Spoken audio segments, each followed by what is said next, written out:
Welcome to the 2016 Pop Warner Film Study. In this video, we will discuss unnecessary and excessive contact. I'm your host, Mark Andrews. Many of the videos contained in this presentation were used by the California Football Officials Association to train high school officials throughout the state.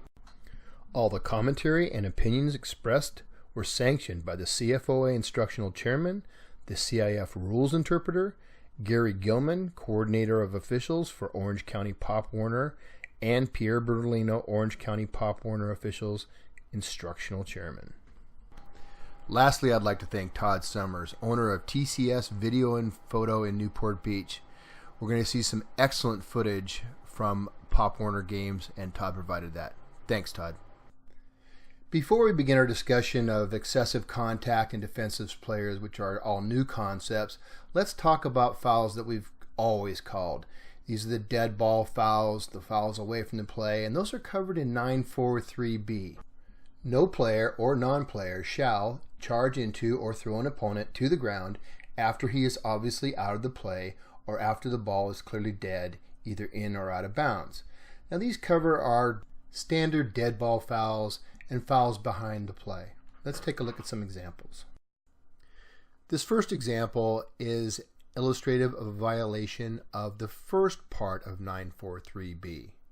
No player or non-player shall charge into or throw an opponent to the ground after he is obviously out of the play. Let's take a look. Players highlighted with the players involved. A8 is going to foul the B player that was highlighted. You can see the play going away. This crew does a great job. The referee in particular, he's shifted off of his primary key, which is the quarterback, and he's watching the action big picture, and he's going to get this foul. He recognizes it. Comes that flag toss. He's going to hit that spot perfectly. Oh! No problem. He's going to go over and pick that flag up and place it at the spot of the foul. Great job. Let's talk about how to report this foul. Now remember, this is a foul that occurs behind the play, so oftentimes it's missed by the coaching staff. So you want to report it using the verbiage of the rule. Coach, your player number 8 charged into the defender number 24 when he was clearly out of the play. This next play shows a violation of the second part of 943B. No player or non-player shall charge into or throw an opponent to the ground after the ball is clearly dead, either in or out of bounds. So there's nothing new here. This is a standard dead ball personal foul. This is a foul we've called for a long time. Keep an eye on A66. He's going to come in late. He's lining up B45. B45 recognizes the play is over, and 66 is going to hit him late.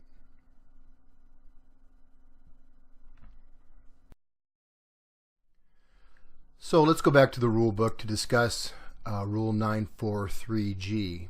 We saw it earlier. It's under illegal personal contact, Section 4. No player or non-player shall, G, make any contact with an opponent, including a defenseless player, which is deemed unnecessary or excessive and which incites roughness. So there are a couple of terms here that need clarification. The first is defenseless player, and we'll be looking at that next. The other is excessive contact. What is excessive? And we're going to look at the points of emphasis and then look at some examples. So let's begin with the discussion of a defenseless player by looking at the definition in Rule 2. It's covered under Section 32, Article 16. It reads, a defenseless player is a player who, because of his physical position and focus of concentration, is especially vulnerable to injury. Now, does the rule book give us any more to go on? Yes, it does. In the case book, under 943, the comment section, is there suggested guidance or rules coverage on a defenseless player who should be protected from unnecessary roughness? Yes, defenseless players are especially vulnerable to potential injury. Game officials must diligently observe all action and watch for contact against players who are deemed defenseless. Examples include but are not limited to A quarterback moving down the line of scrimmage who has handed or pitched the ball to a teammate and then makes no attempt to participate further in the play. B, a kicker who is in the act of kicking the ball or who has not had a reasonable amount of time to regain his balance after the kick. So this is the prohibition against roughing a kicker. He's a defenseless player.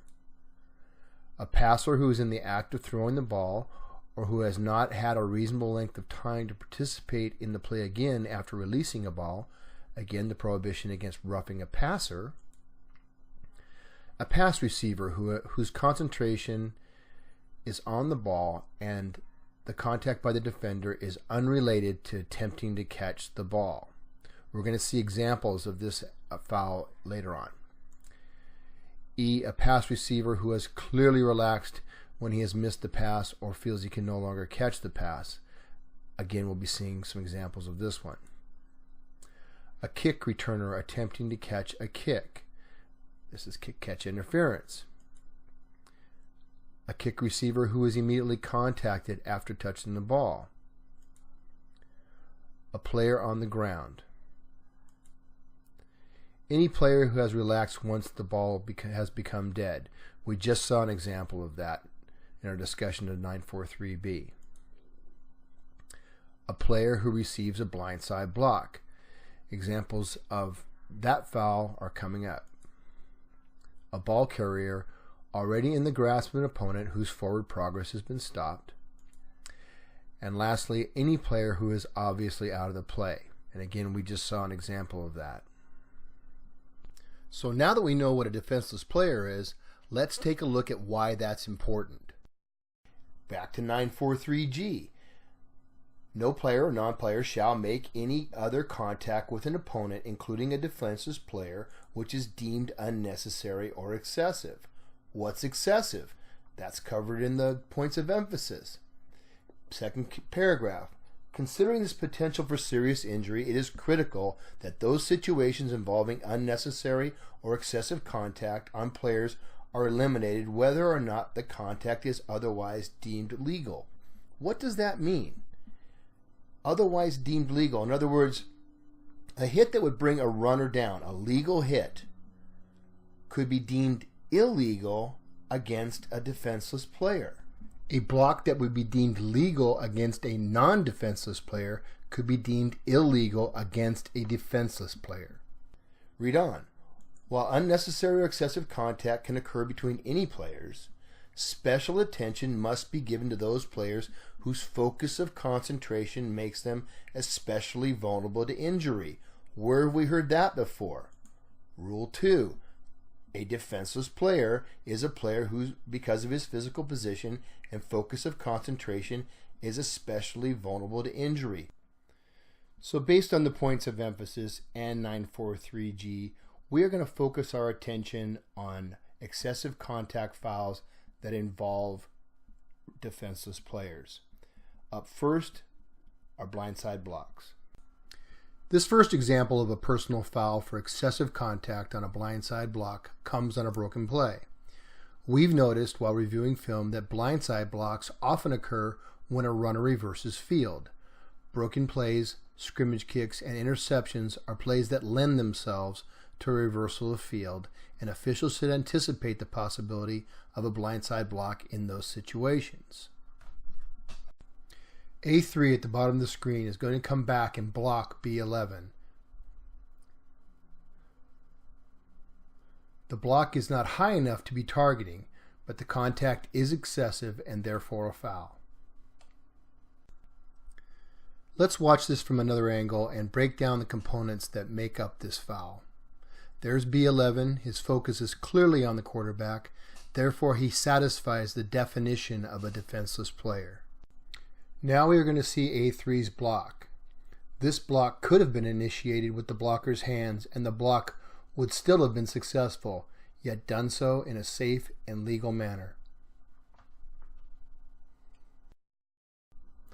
This next example is very similar to the previous play in that we have a quarterback scrambling, reversing field, and his lineman performing a blindside block in order to protect him.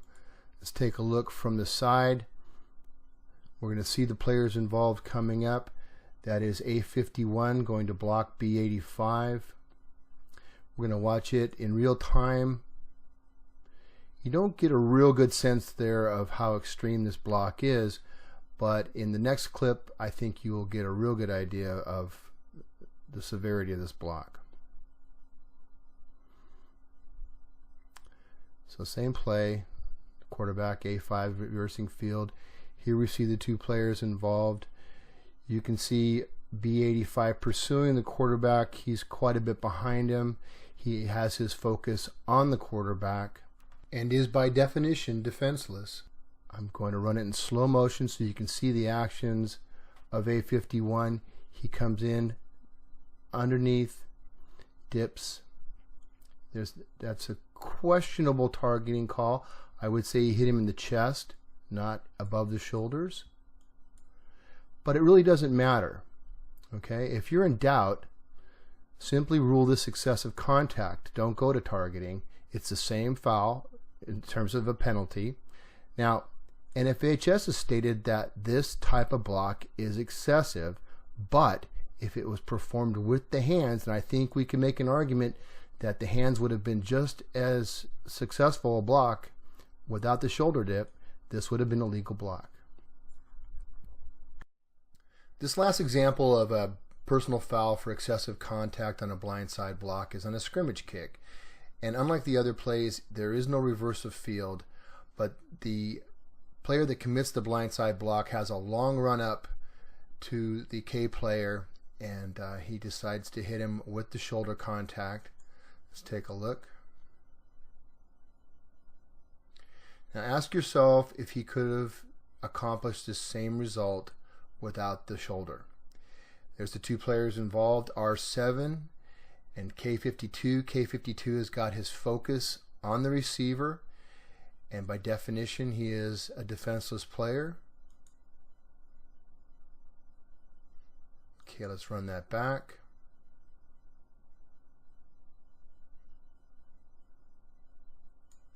I'm going to delete the stoppage and we'll go from there.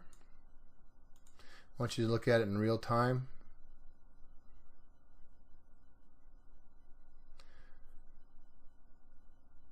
Okay, we got two flags on the play. Good calls. So now let's take a look at a blindside block at the youth level. The two players highlighted are the players involved in this foul. The red player doesn't have a number. This was a scrimmage, but he's going to block number 13 there, highlighted, white 13. You can see that number 13's concentration is on the ball carrier, and therefore by definition he is a defenseless player. Let's take a look at the play in real time, and then we'll slow it down.